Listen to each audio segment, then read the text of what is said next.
Opinion 2017 this Monday, the 27th of November 2017. First, allow me to deliver the apologies of ODM Director of Communications, Philip Etale, who was supposed to be one of our guests. He's just been roped into an emergency meeting, but he'll be sending his valid contributions online. We shall have him on Wednesday. Etale, of course, will greatly miss you.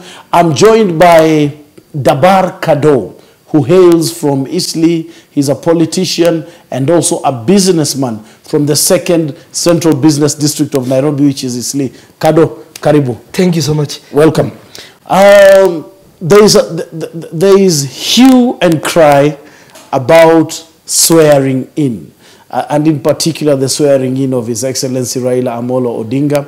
There are two parallel events tomorrow, one in Kasarani, in which many people are saying an illegitimate president is set to be sworn in. That's Uhuru Kenyatta, happening in Kasarani.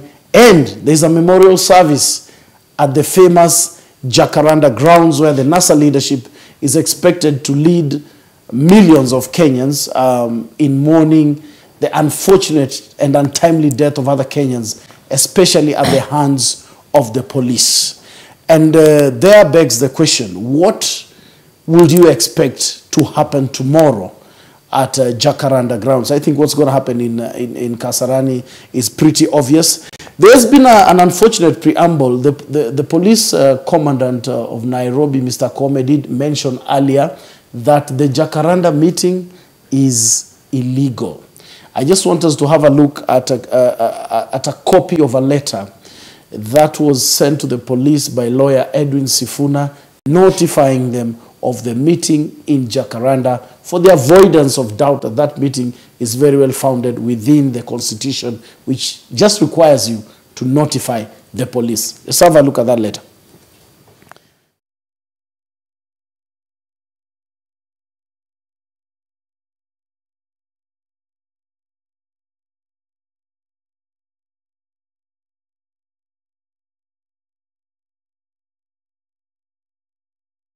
There you go. That is a copy of the letter sent to police notifying them. So that meeting in Jacaranda is very much within the Constitution.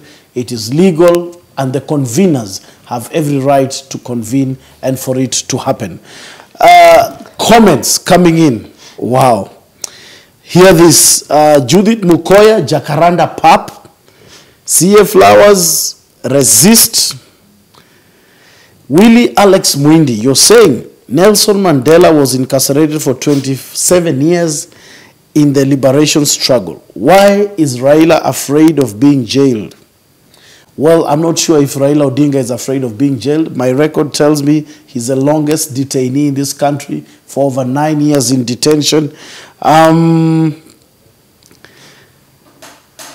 Sisi lazima tumuapishe Baba Johari.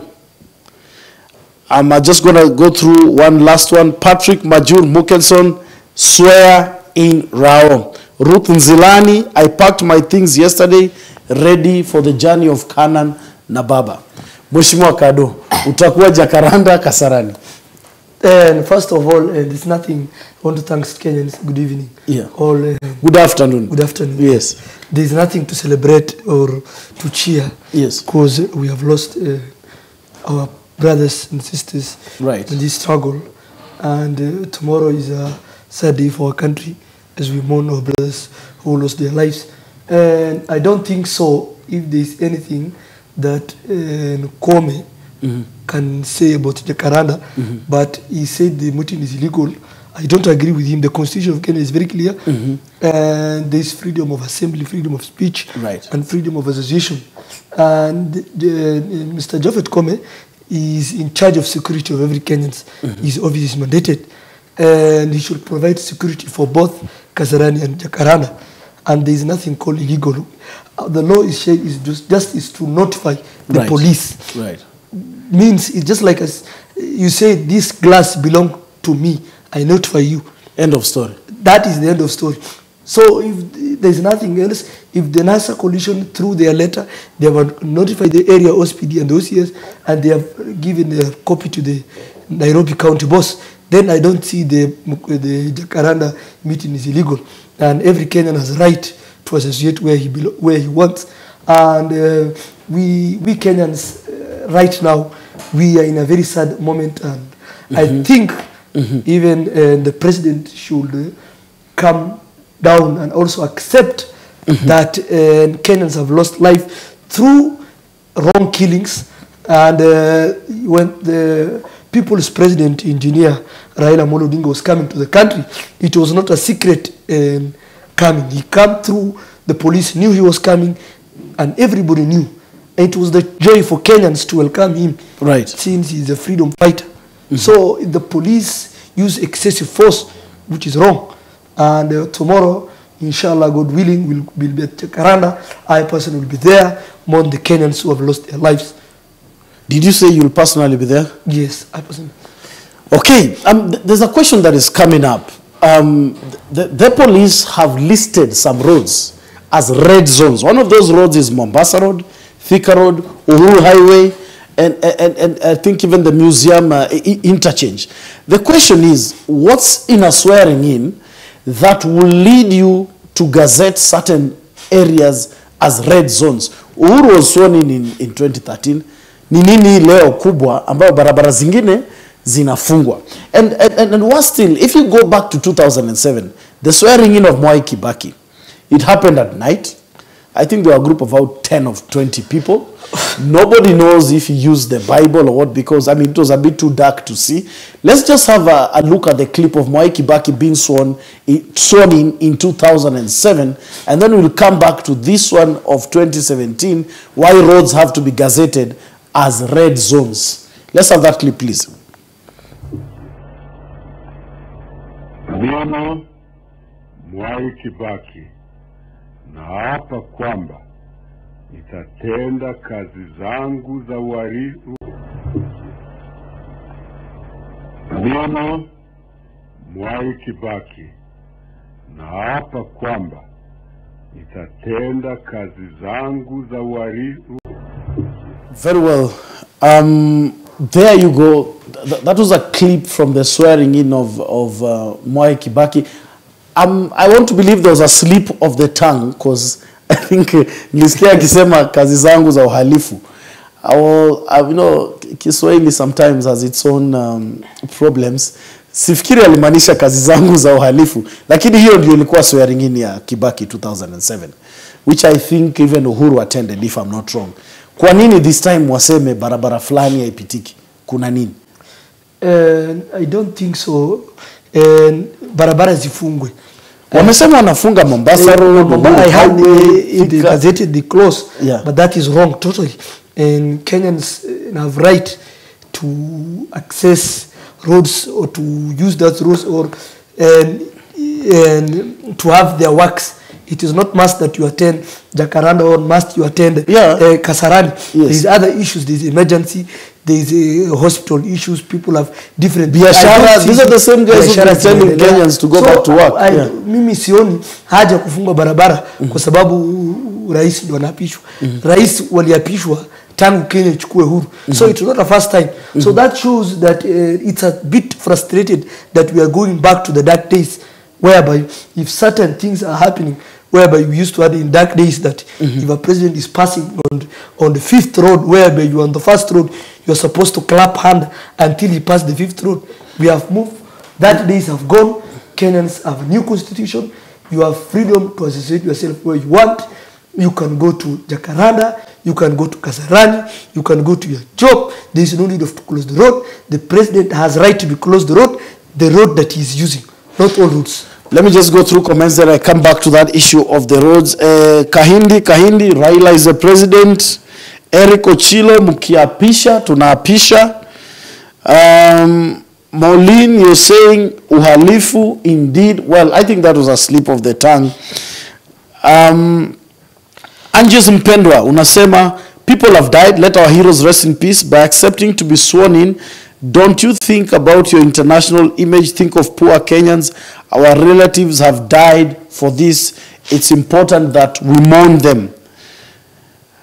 Kennedy, you're saying 42 million Kenyans can't run a whole 42-kilometer race. We must finish this. Tuesday is swearing in. We will come with the Bible by force. Wow. Karaoke Wagadhiba is saying only beggars will go to Jacaranda. Well, I mean that's a bit unfortunate, but it's a type of branding that has happened in Kenya. Some people have grown to see themselves as more Kenyan or as more deserving than others. Swali, Mheshimiwa Kado, wewe ni mtu wa Nairobi. Ukifunga Uhuru Highway, ufunge Mombasa Road, ufunge museum, na unasema uko na watu 60,000 watakuja swearing in Kasarani. Watu watakuja Kasarani ni wa Nairobi kweli ama ni wa kutoka wapi? Definitely they are not from Nairobi. You can understand. Ikiwa umefunga mabarabara zingetumia magari. You mean that the people who are coming there are not from Nairobians? Inamaanisha hata mimi mwenyewe leo nikiamua kwenda Kasarani zile barabara hawezi enda. Na mimi naishi Sokimau zile mabarabara nafaa nitumie umefunga. So how definitely mimi hata nashindwa. Okay, mimi sitaki kuenda Jacaranda, sitaki kuenda Kasarani kwa mfano. Kasarani. Both nataka kuenda biashara yangu. So you want me siende kazi nikae? The question is then how watu basi kama watoki Nairobi wanatoka wapi? Everybody knows that the neighboring county of Nairobi, not automatic, even Baggy, you cannot yourself. That's even a question that you cannot ask. If you close Nairobi roads, the major roads that links to Kasarani, that means that you don't want Nairobian people. You are targeting certain people to come. Yeah, but the question is, Nairobi is where all Kenyans are. Yes. And if you are going to be sworn in by non-Nairobians, whose president are you? That's the question every Kenyans are asking themselves. That is what we call illegitimacy. Very well. Comments here.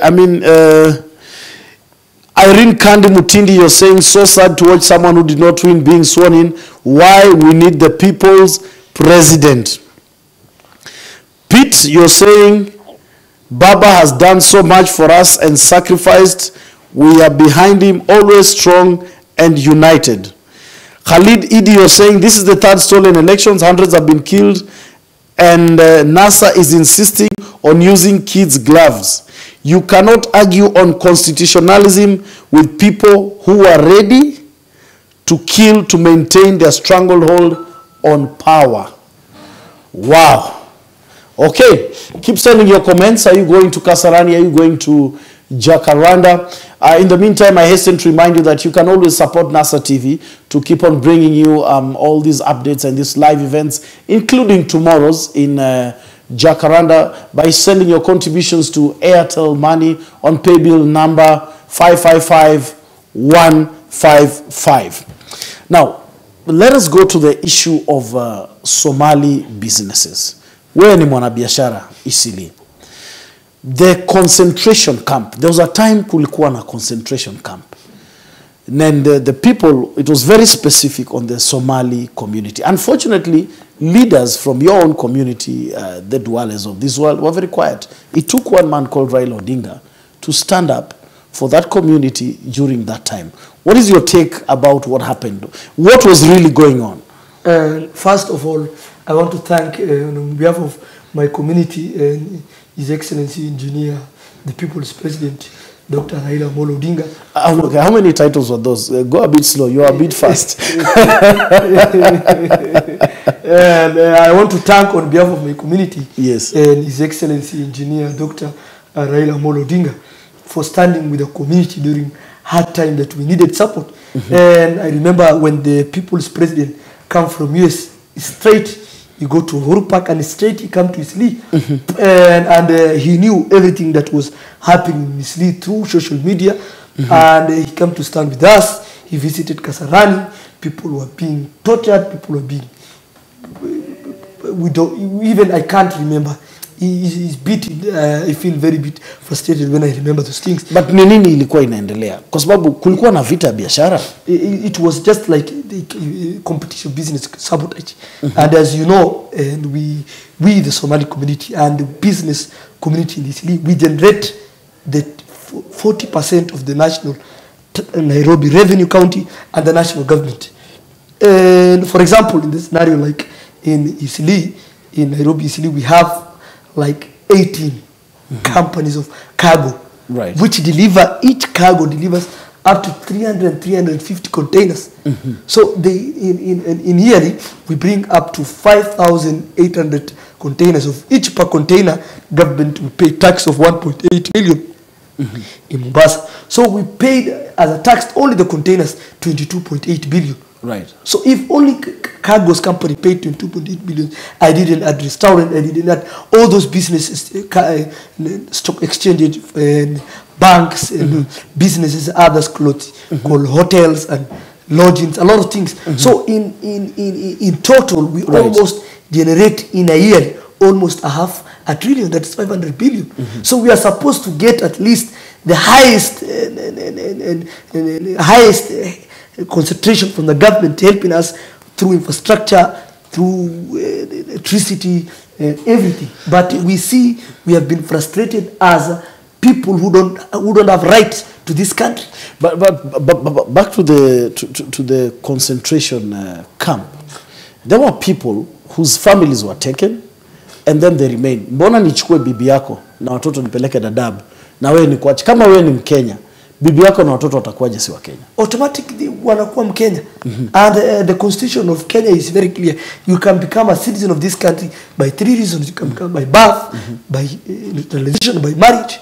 If I'm citizen of Kenya and my wife, she's a citizen, marriage. So I think it was not a matter of security or a matter of other things. It was matter of business economic sabotage. Very well. Why would then some people from your own community, who I know have also business interests in Etale, they have high offices in government, they seem to be okay with it? No. You know, now you cannot talk about 1 or 2 individuals who have interest from the oppressors. The oppressors and the oppressed. The oppressed are many. The oppressor is benefiting for himself. He doesn't care how his people are suffering. That is why we said we must get the right president for this Republic of Kenya. That is none other than Engineer Dr. Raila Amolo Odinga. That is why we rally behind him.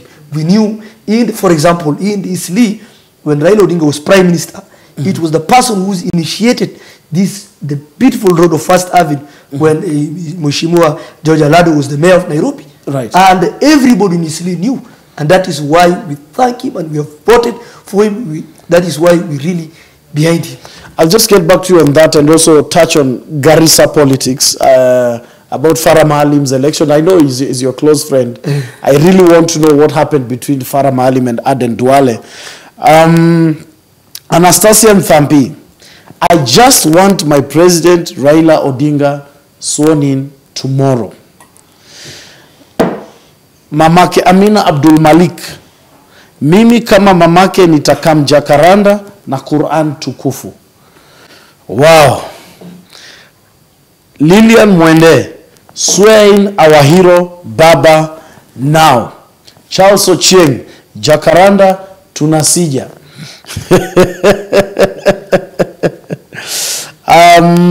Evangeline Brownies, wamemletea mabasi. Well, I don't know kama wamemletea is proper Swahili. Wameleta mabasi Gatundu ya kubeba watu. Well, ya kubeba watu kwenda wapi? I don't know. Let people migrate tonight. Wakiamka washangae uwanja umejaa. Kado, Garissa, what happened? Farah Maalim, Aden Duale. Mimi najua Farah Maalim ni rafiki yako. Kabisa, Farah Maalim ndio mshindi wa Garissa.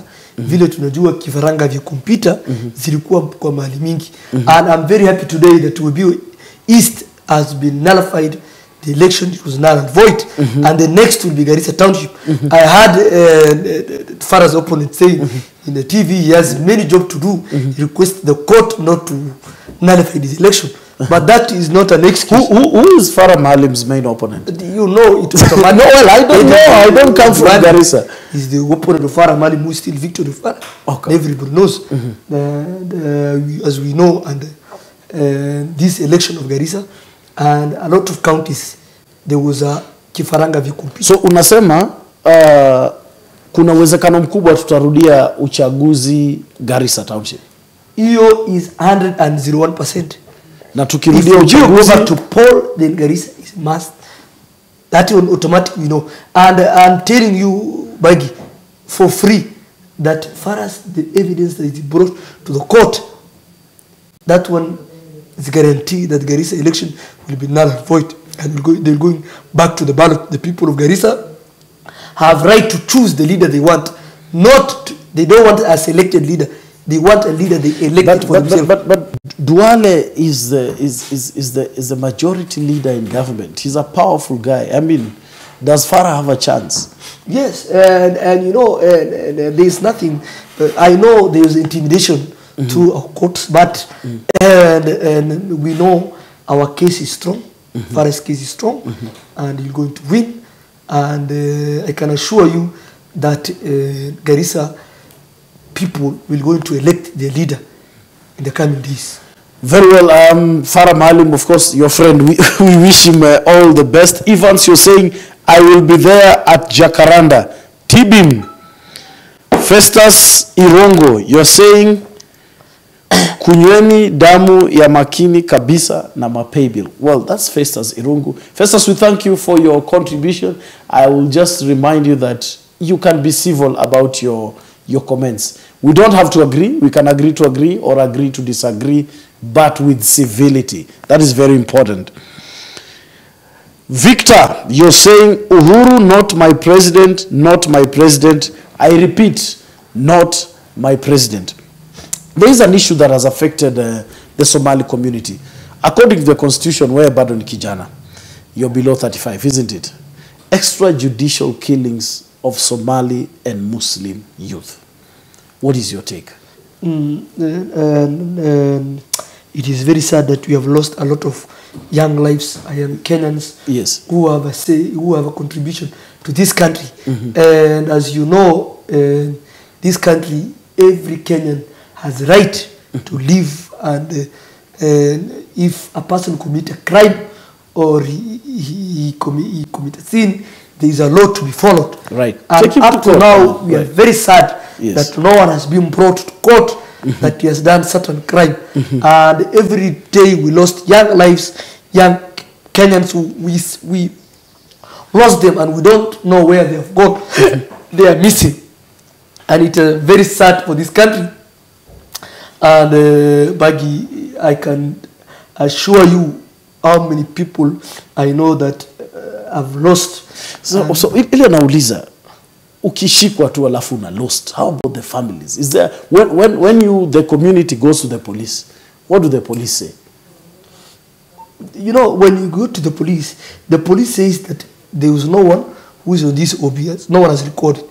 So they will just show you the OB, you look at the OB, no one has been arrested, no one has been recorded. So unatoka police station, unaenda police station, unatoka police station, unaenda police station. You lost. And at the end of the day, hiyo ndio mwisho.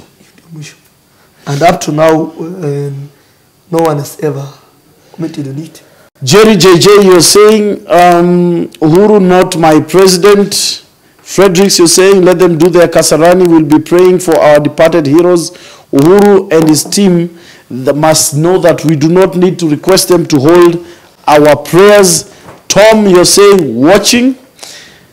Nancy Tumaini, that guy who said beggars will go to Jacaranda should be blocked from this platform.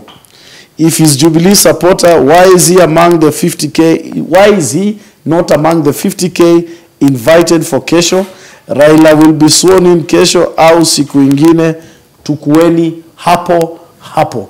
Very well, yeah, there are many people who, there's a host of personalities who have been invited, or so purport to have been invited. Just lastly, Kado, as we wrap up, if you had the say tomorrow, what would you have happened? Kama ungekuwa na uwezo. I think I can see the reactions of Kenyans. Right. And Kenyans are very tired with a government that is bandit, a government that is corruption, a government that kills its own people, a government that is still its own people, and Kenyans, they want a government that shares equal, a government that doesn't have a tribalism, a government doesn't have a discrimination, a government of inclusivity, and that is a government of engineer Dr. Raila Amolo Odinga. And when you see they are telling you swear in Raila Odinga, that is the feelings of every Kenyans from every part of corner. And up to now, I have not seen everyone talking about the swearing in of the legitimate government. Everybody is talking about the swearing in of the people's president. And if it was me to decide, I think for me, this thing, our people's president, and there was a propaganda going that the people's president rejected to be sworn in. And before he said that he will go in, he says that the people of Kenya have the powers, and their powers they will exercise. So I don't think so that just gazeti ya kufunga nyama kitu imeandikwa people should react that Raila will not be sworn in or will be sworn in. Kado, you can't use that example. You know, I want me to come to my point that tomorrow you just come to Jacaranda and expect a good news tomorrow. Very well. Philip Etale, Director of Communications ODM, is saying ignore newspaper headlines. Raila will be President of the Republic of Kenya. That is Philip Etale. The headline you are referring to was actually by Daily Nation, which actually ran yesterday. And I was looking at that and looking at Raila's statement. It was quite a contrast, because what was in the newspaper is not anywhere in the region of what Raila said. Juliet favored in Kenya, swear in Raila Odinga. We shall deal with the aftermath. Tyan Woods, you're saying, how far has People's Assembly gone? Well, yesterday, the day before yesterday, was the first mini People's Assembly, and it was agreed that the first People's Assembly is going to take place the first week of December, which should be just a couple of days from now. And those People's Assembly will go around the country, and then we're going to have a final convention. Remember, the genesis of the People's Assembly, I'm just answering this, is Article 1 of the Constitution, which means that all sovereign power belongs to the people. Honey is saying all we need is reconciliation politics. Kwisha, we need to move on. Do you agree we need to move on? No, personally, I don't agree with the moving on. There's nothing called moving on. We are tired with the moving on. We need a free, fair, credible election. We need a country whereby every Kenyan has the right to live.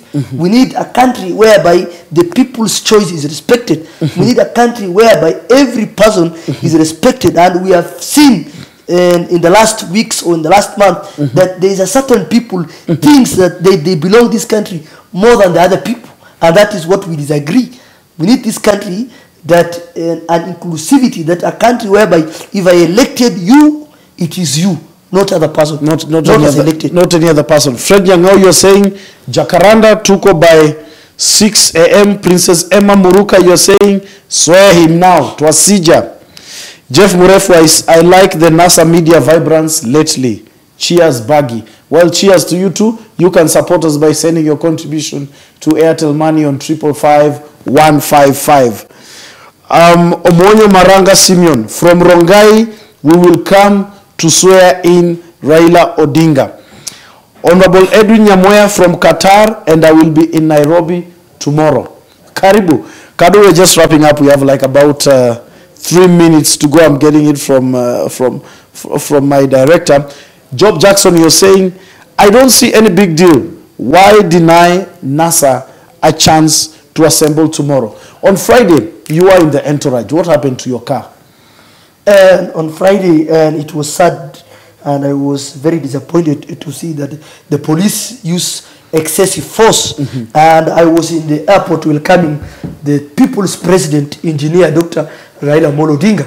And on my route from the airport to Likoni Road, and the police used tear gas, and even they shoot my car at the back, and I was very shocked that what criminal did we did? What criminal have we done So as a Kenyan? did the tear gas canister explode in your car? And thanks God that the canister didn't Explode in my car, but it's come through my car, it broke my window, and thanks to the Almighty God that it didn't hurt anyone. Well, the police saying that most of the cars that were stoned by looters. Why are you looting?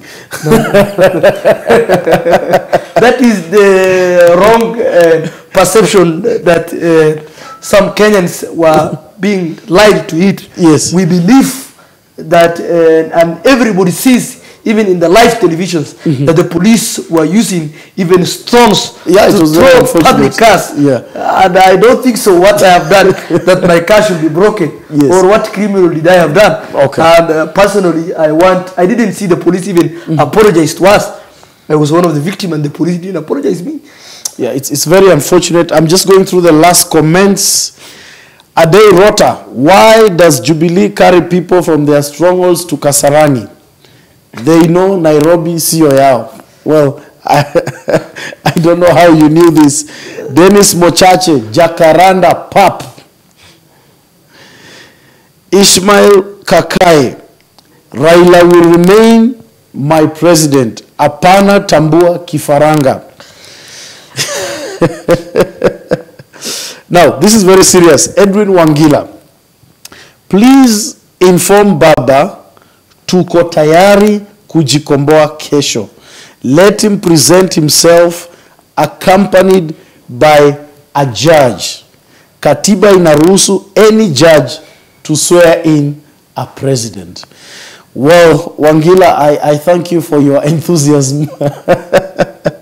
And George Kemunche, you're saying Baba resist. Godfrey Damari, you're saying Jacaranda Tibim, I will be there mapema sana.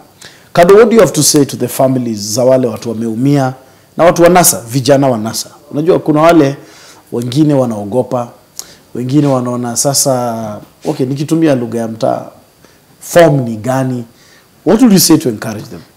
Mimi ningesema ikiwa ni kijana form ni hivi ikiwa mheshimiwa Raila Amolo Odinga ameenda jela amekula miaka 9, wewe umepigwa tear gas 2 unaanza kusarenda na unasema ati wewe unataka upiganie freedom ya Kenya.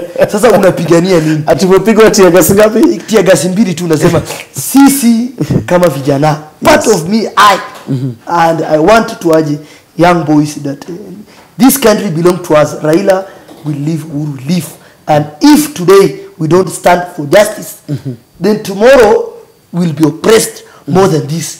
Na siku ya mwisho Mungu anaadhibu watu wangapi? Wawili.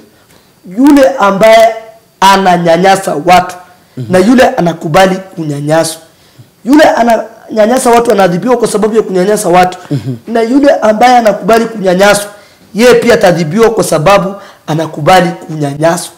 Vijana wa mtaa, kesho tujitokeleze kwa wingi, tusimame na Baba mpaka dakika ya mwisho. Na sio Baba peke yake, ni taifa la Kenya, nchi yetu, na tusipo simama inamaanisha tunakubali Kenya iende. Very well. That is Mheshimiwa Dabar Kado from Etale. He's a businessman and a political activist. I'm just going to go through 2 comments, then we wrap up. Chris Luton, you're saying, kesho sijui itakuwaje. Well, kesho kuja Jacaranda, ndio ujue itakuwaje. Jason Canliff, you're saying, Baba needs to be sworn in. Joshua, you're saying, we are tired with Uhuru. Sai 300 million zinatumiwa kwa sherehe ya kumwapisha, wakati sehemu nyingi za Kenya barabara mbovu, watu wengine wanawafa njaa, malazi wala nguo hawana. Well, I don't know whether to say this or not, but I'll not read the last part of this comment. Raila will be president whether you like it or not. Stephen Sunday, you're saying swear in Raila by force. Well, I don't know if it needs to be done by force. Thank you very much for your very valid contributions. There you have it. Tomorrow, it's Jacaranda, Raila Amolo Odinga, and Kenyans will be mourning our departed brothers, actually heroes of this struggle. And of course, you know what's going to be happening in Kasarani. Kindly turn up in large numbers if you can. You can continue to support NASA TV by sending your contributions to Airtel Money on paybill number 555155. Thank you for watching and goodbye. Thank you. Saturday, sure.